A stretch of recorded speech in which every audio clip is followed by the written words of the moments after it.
Welcome to the Bonhoeffer Show with Bill Hull. The show about stuff most people try to avoid, but can't because it controls their lives. Religion, culture, and politics. Why does Bill Hull host this show? Because he and Bonhoeffer hoisted a few brews together in Berlin. Nope. That never happened. Is it that Bonhoeffer's book, The Cost of Discipleship, both challenged and changed Bill as a young man? Well, yes, that is part of it. But it's primarily because Bonhoeffer called us to a costly discipleship, and there has never been a time when such courage has been more absent or desperately needed than now. Bonhoeffer famously said, "Christianity without discipleship is always Christianity without Christ."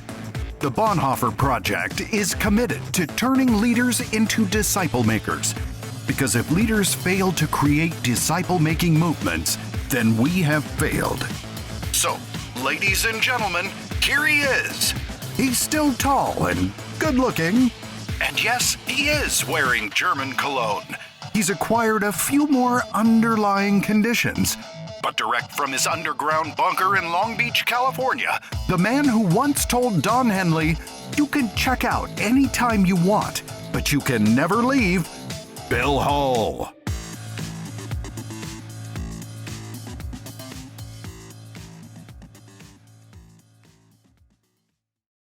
Hello, this is Bill Hull with another session, The Bonhoeffer Show.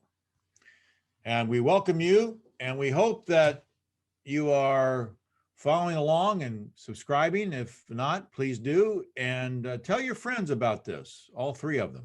All right?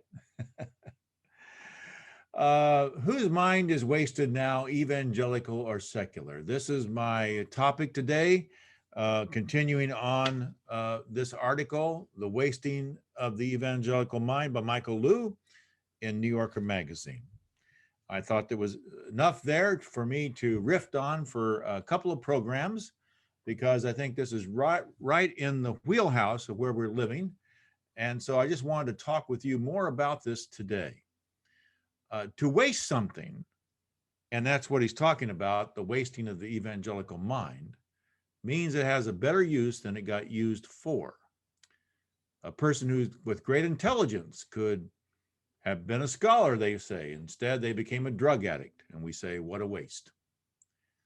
A person with special athletic talent won't go to class and thereby is declared ineligible for collegiate competition, and he exits the university sans degree. Again, we say, what a waste.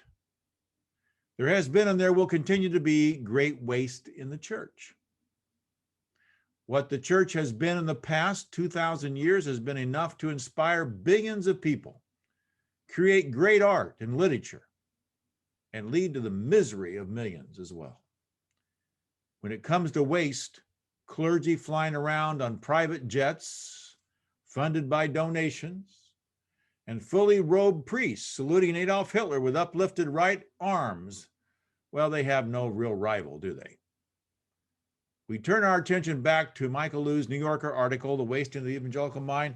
I am sure that the problem with the church has not been and will never be primarily intellectual.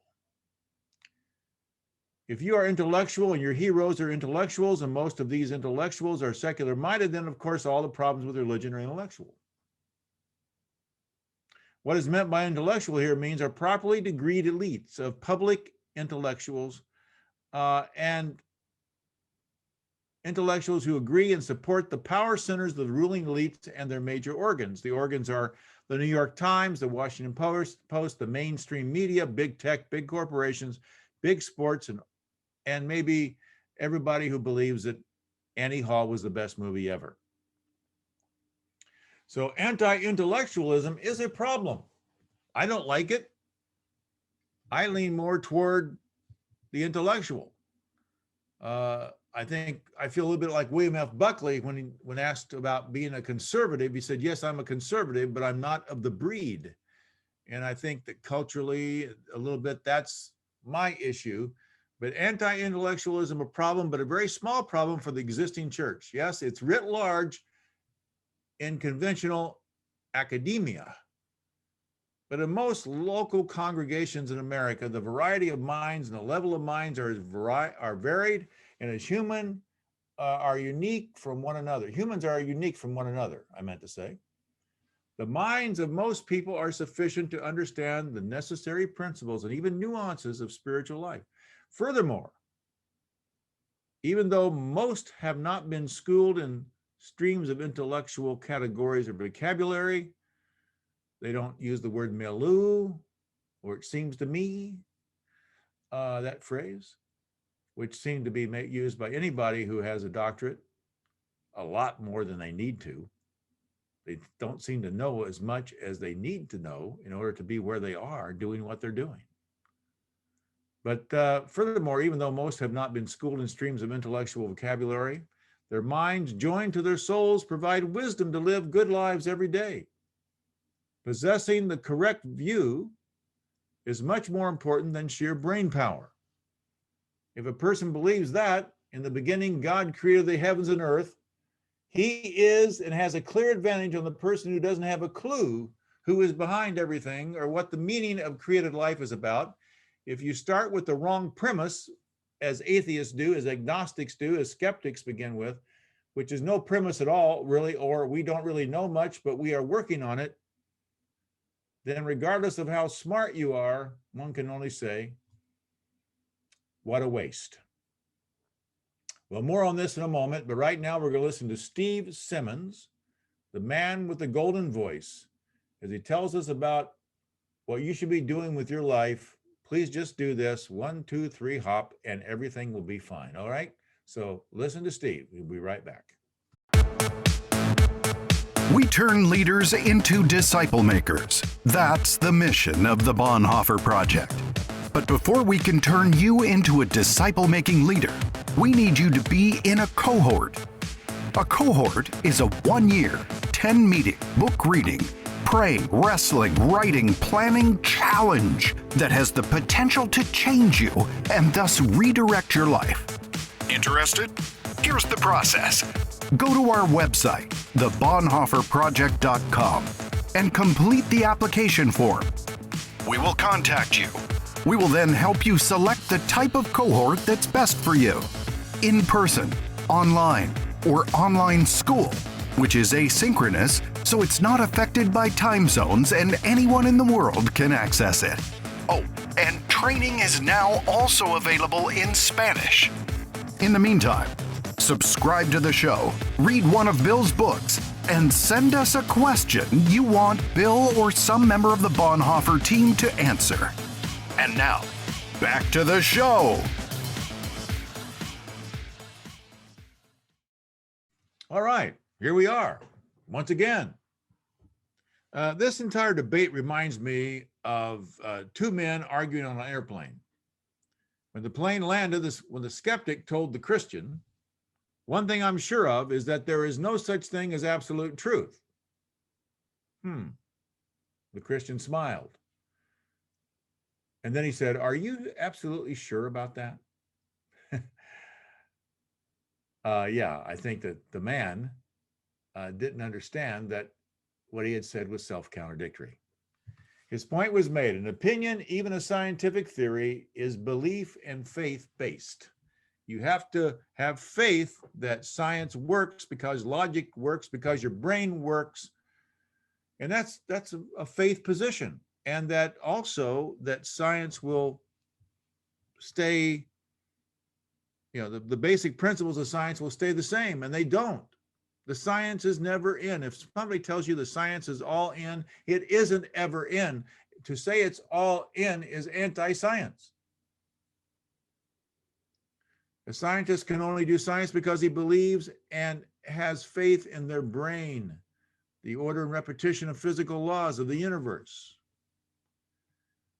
Now, here's what Paul said about the intellectual. Now, again, I want to say that I'm a big fan of intellectual people and of philosophy and of argument and debate and interaction and the dialectic. But here, the message of the cross, Paul said, is foolishness to those who are headed for destruction. So the first thing is, if you don't have the Spirit of God, you cannot understand the things of God. You cannot have the mind of God or the mind of Christ. 1 Corinthians chapter 2. All right.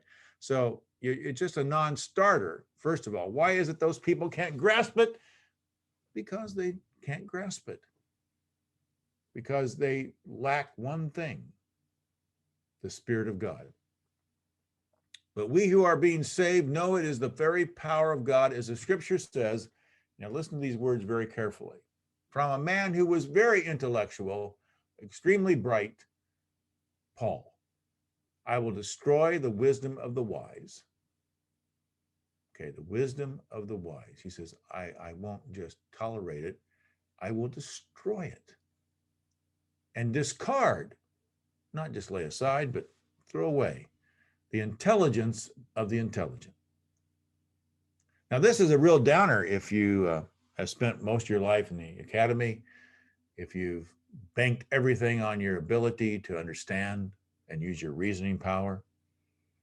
So this is what, was it Francis Schaeffer wrote this little book, Escape from Reason. It was what people wanted to do when they got stuck after the Enlightenment. This is what led to Romanticism and its response to it, to kind of way to bounce off of Enlightenment and intellectualism and reason, as reason being a trap, reason being a place you're stuck. And so escape from reason is, how do we get back to the metaphysical? How do we get back to the things that bring romance and greatness and beauty and magnificence to life? That was the question the Romantics had in the poetry, in their books, in their novels, in all of those kinds of things. So where does this leave philosophers and the scholars and the world's brilliant debaters? God has made the wisdom of this world look foolish, since God in his wisdom saw to it that the world would never know him through human wisdom. He has used the foolish preaching to save those who believe. So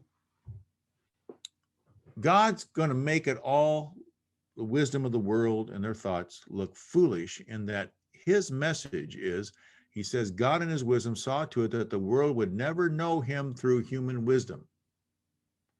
God has fixed it in that you can't discover him through reason alone. There has to be trust. I'm sure the author would say at this point that I'm making his point for him because I am anti-intellectual. As I said already a few times, I'm enthralled with the scholarship, and I've spent my life in pursuit of knowledge and have endeavored to follow the evidence. My conclusion, provisionary of course, is that intellectual pursuits without a suitable starting point is a fool's errand. If you start with something, the universe, for example, sprang from nothing, then everything you build on the premise, such as that, will crumble. If you posit some order, some mind that has created enough order to do science itself, and that mind is not a person, you've gotten yourself into a philosophical pickle, because you find yourself advocating an unscientific theory that itself denies any principle of science. If you have no material, no mind, no person, no guiding force with design, you have a very religious position, but with less evidence than a Pentecostal snake-handling preacher dancing on an altar 2 miles down a red dirt road. I don't want to speak for Mark Knoll. He taught at Wheaton College, a brilliant man, and his book in the 1990s, The Scandal of the Evangelical Mind, was published, but I think his larger point was that evangelicals needed to integrate themselves into institutions of power and prestige in order to get a seat at the cultural leaders' table. Malik, I think, was sort of this mind as well, but also to create journals and serious organs of communication in the academic societies. And I believe that this is all really important. I really believe that these things are actually happening. They're getting stronger and stronger and stronger. And that the purpose of all this is missional. At least that's what I took away from it. If we were to be the salt and light, fulfill our mission regarding the gospel, I think Noel was saying we would need to be taken seriously by cultural leaders. Now, I'm not sure that cultural leaders will, even under the best circumstances, even if we were doing a perfect job, would take us seriously, because it costs them too much to take us seriously. Now, if we started getting Pulitzer Prizes and Nobel Prizes, and if our books were the best-selling books consistently, yes, they probably would have to, they couldn't ignore us, but they would find their own reasons and they'd create their own institutions of apologetics in order to make sure that our views were rejected. Now, I believe it's a worthy goal to be engaged in all of that, because I think the way that really helps is that then what is taught to people in universities is more fair and balanced. What happens in the public schools, the school boards, the leaders, the politicians, everybody comes out of these elite schools. And that, to me, would be the great saving grace of all this work in the academy, because it's true, the ivory tower, we used to talk about the ivory tower being disconnected. They may be disconnected, but they determine what's going to be taught to your children 20 years later. And now we're reaping the bitterness of that particular harvest. But to Noel's credit, he clearly stated in his book's introduction, when he quotes, on one hand, there is enormous growth of the church, and on the other, it's almost complete lack of influence. Well, that's a tough one. We've lost influence. And I think statistics show that, 10 years ago, or maybe it was 50% of Americans identified with some religion or institution of religion, and now it's 25%. So yeah, there's been a great decline. We are in a period of decline in our country, but it could be that the church has gotten out of the church in order to be the church, and maybe they're not in the pews as much, but there might be some things going on that we don't really see and we can't count yet. There is an absolute frenzy in popular culture, which has now become the controlling narrative in American life. To purify and strip the culture of political incorrectness is a cross between Orwell's 1984, where Big Brother controls what one reads, says, and even thinks. A surveillance society is created with new technologies. If you conform, you will be miserable at first, but then you will grow accustomed to this soft totalitarianism, to be followed by a hardcore control and punishments. You will be canceled, stripped of certain careers, privileges, societies, and money-making opportunities will be denied you. This won't be done by the government. It won't need to be done by the government. They'll just keep their mouth shut and let private industry, which now is more powerful than the government, will do the dirty work while the government stands by and lets it be. In exchange, big tech, big entertainment, big corporations will fund the feckless politicians who could take away their power, but who will look the other way instead. I think that's what we're dealing with. While Orwell's vision of dystopia was tight controls, Aldous Huxley's in Brave New World feared not the burning of books such as Dr. Seuss, or removal from store shelves of Uncle Ben's rice or Aunt Jemima's pancake syrup, but the society will have been transformed from facts and news and responsible journalism to all communication becoming entertainment. Please see cable news network, periodicals, popular books, and television movies as the evidence. All right, well, that's a downer. I'm going to take a break, and you need to take one too, and I'll be back to wrap this up. All right? If you want to expand the disciple-making movement, then share the show with your friends and colleagues. Hey, it's easy to subscribe. Simply go to iTunes or to our website, thebonhoefferproject.com. Then click on The Bonhoeffer Show. Once you do, we will keep you updated with the Bonhoeffer Project's events, new materials and books, as well as the larger disciple-making movement current news. You can also access previous programs. And be sure to read Bill's weekly column, which is posted on the website. Remember, ask questions. Bill's answers are guaranteed to give you herd immunity, increase your IQ, and cause you to experience waves of euphoria. Well, not really, but his answers are really good. And now, let's get back to the Bonhoeffer Show. We're back. Thank you, Steve Simmons. Evangelicals have lost the culture wars, and we have been out-discipled by the advocates of progressivism. You know the problem with progressivism, don't you?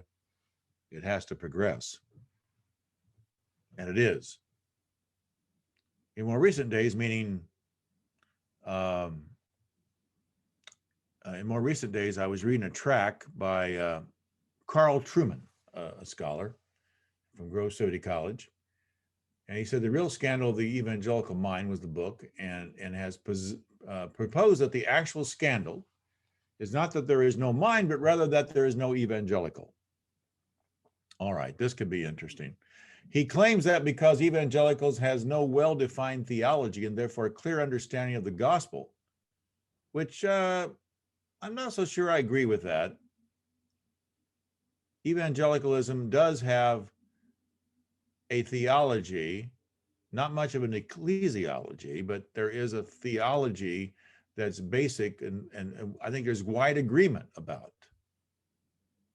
And so, in other words, the entire discussion concerning the evangelical mind is impossible because the evangelical is more of a way of thinking than a group with agreed upon doctrine.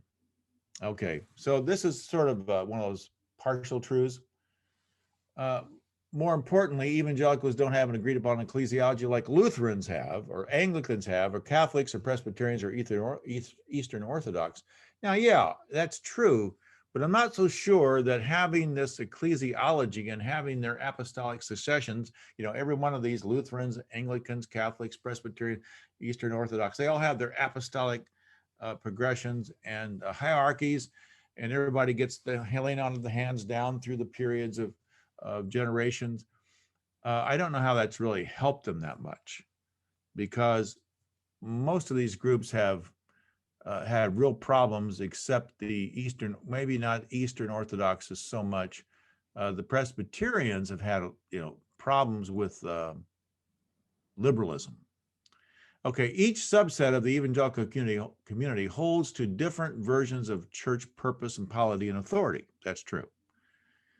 There is no one to keep them in line except for individual congregations, book publishers, different conferences, conference bookers, that controls it some. Christian music companies, maybe much weaker, but still they might pull an artist now and then for behavior. This could explain the reason that theological capitulation has been so easy for the movement. Now, that's true. And it's falling apart as a definable entity. I don't entirely agree with the premise, but I would say that evangelicals have become a convenient way for people who are Christ-centered, who believe the Bible to be authoritative and hold to the idea that conversion is needed, is a needed event or process can gather around it. And finally, that all Christians are to be part of Christ's mission to make disciples. So it sounds a bit more refined than Southern Baptist, E-Free, Evangelical Covenant, Free Will Baptist, General Conference Baptist, Missionary and Christian Alliance, Missionary, Mennonite Brethren, and so on. But evangelical got tangled up in partisan politics many years ago, and therefore many younger evangelicals want to disassociate themselves from the movement and declare themselves not guilty and innocent of the movement's sins. But just like any family, you're just going to have to live with it. Now, after saying all of this, the fact remains the same. The progressive train has left the station, and evangelicals are not on board. Now, when I wrote that sentence and I read it later, I went, wait a minute. Yeah, it's sort of true, but some evangelicals are on the progressive train that has left the station, and that's dangerous. This is partly evangelicals' own fault. So what Noah has written, part of what Michael Liu has claimed is true, the church has opted out of the academy as a primary strategy for world evangelization. But even Bonhoeffer made the mistake of thinking an intellectual elite of spiritual nobility would save Germany, at least rebuild it after the war. The first century was populated with some of history's sharpest intellects, some of the early bishops, great intellects. And through history, right up to Thomas Aquinas, with his weaving in of Aristotelian thinking and Catholicism, some of those kinds of things. And the Apostle Paul comes to mind, of course. And then his, what we call his theological heir was Augustine. The church was not in power, was persecuted regularly over those 300 years from first century through the third. Yet what put them in a position of prominence in the Greco-Roman world was not strategy. It was spiritual power that cannot be accounted for by IQ or cultural acceptance among the ruling elites. Whatever mind has been given to you, love God with all your mind. If you're an elite in your mental abilities, then your mission might be in the academy.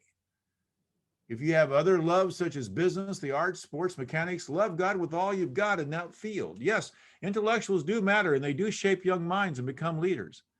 But some of you need to start companies, movements to compete with big tech, big corp, big media, film, literature. These are all war fronts, beachheads that need to be established. The wasting of the evangelical mind would be to allow those who don't have the mind of Christ to set the ground rules and remain the gatekeepers. It's sort of like somebody invites you to come over and play basketball. When you get there, it's a tennis court and they hand you a racket. And that's what happens, is that they say, oh, come on over and we'll talk about the truth, what truth is, why it matters. But they want you to play by their rules on their court with their tools, with their instruments. So don't waste the mind God has given you. Put it to work and put aside the advice of those whose minds are blinded to God's truth. And with that, my friends, follow Christ and he'll teach you everything you'll ever need to know. We'll see you next time. Well, we hope that the show wasn't too bad. Jane Hull wants everyone to know that if anything Bill said was offensive, she feels your pain. If you were upset by anything Bill and his guests said, well, mission accomplished. At the Bonhoeffer Show, we value irreverent, satirical, and generally inappropriate behavior. But when it comes to fulfilling the Great Commission, we don't mess around. Remember, subscribe. We promise. No private jets, no white suits, and definitely no toupees.